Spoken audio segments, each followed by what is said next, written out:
ক্ষতি হবে যে সবার। দীঘাকে পরিষ্কার পরিচ্ছন্ন রাখতে গান বাঁধল ডিএসডিএ।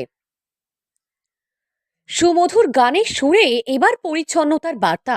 গানে গানে অলি গলি পরিচ্ছন্ন রাখার অঙ্গীকার দীঘা শঙ্করপুর উন্নয়ন পর্ষদের। হুইসেলস নয়, মনোগ্রাহী গানের সুরে আবর্জনা সংগ্রহ ও পরিচ্ছন্নতার বার্তা নিয়ে এবার সৈকত শহরের অলি গলিতে পৌঁছে যাচ্ছে পর্ষদ ভ্যান। আই খুকু আই গানের সুরে বাঁধা হয়েছে নতুন সচেতনতামূলক গান। গানের প্রতিটি লাইনে লাইনে রয়েছে পরিচ্ছন্নতার বার্তা। সকাল হলেই সৈকত শহরের হোটেলে হোটেলে পৌঁছে যাবে আবর্জনা সংগ্রহের ভ্যান। সেখানেই বাজানো হবে সচেতনতামূলক এই গান, যা থেকে হোটেল কর্তৃপক্ষ ও পর্যটক উভয়ই সচেতন হবে বলে মনে করছে ডিএসডিএ। ইতিমধ্যে গানে গানে এই আবর্জনা সংগ্রহের বিষয়ে ব্যাপক উৎসাহ লক্ষ্য করা গেছে সাধারণ মানুষের মধ্যেও। ইতিমধ্যে রাজ্য সরকারের উন্নয়নের ছোঁয়ায় নবজাগরণ ঘটেছে গোটা সৈকত শহর দীঘায়। পর্যটকদেরও জোয়ার প্রায় প্রতিনিয়ত লেগেই থাকে। সৈকত শহরকে পরিচ্ছন্ন রাখা এক গুরুত্বপূর্ণ বিষয়।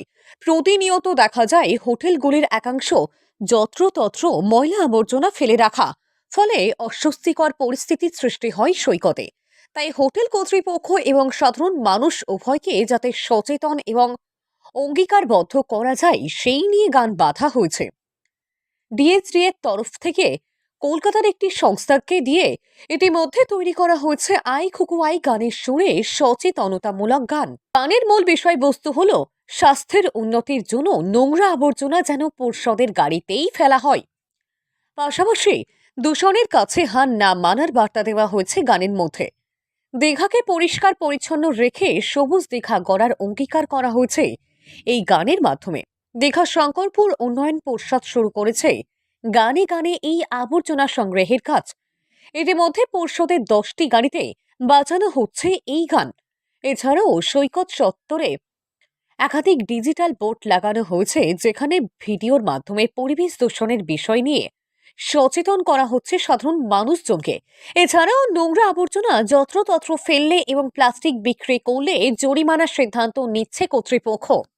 দীঘা শঙ্করপুর উন্নয়ন পর্ষদের মুখ্য কার্যনির্বাহী আধিকারিক অপূর্ব বিশ্বাস জানিয়েছেন, গানের সুরে সাধারণ মানুষকে সচেতন করতে এই ধরনের উদ্যোগ নেওয়া হয়েছে।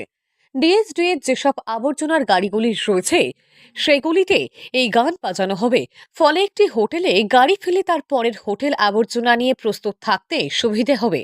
এছাড়াও গানের মাধ্যমে সচেতন করা হচ্ছে হোটেল কর্তৃপক্ষ ও প্লাস্টিক উভয়কেই। এর পাশাপাশি জানা যায়, আগামী মাস থেকেই উন্নয়ন পর্ষদের তরফ থেকে প্রতিটি হোটেলে লাল এবং সবুজ 2টি করে ডাস্টবিন দেওয়া হবে। সেখানে বায়োডিগ্রেডেবল এবং নন বায়োডিগ্রেডেবল আবর্জনা পৃথক করে ফেলতে হবে উন্নয়ন পর্ষদের আবর্জনার গাড়িতে। সব মিলিয়ে প্রশাসন তৎপর দীঘাকে পরিষ্কার পরিচ্ছন্ন রাখতে।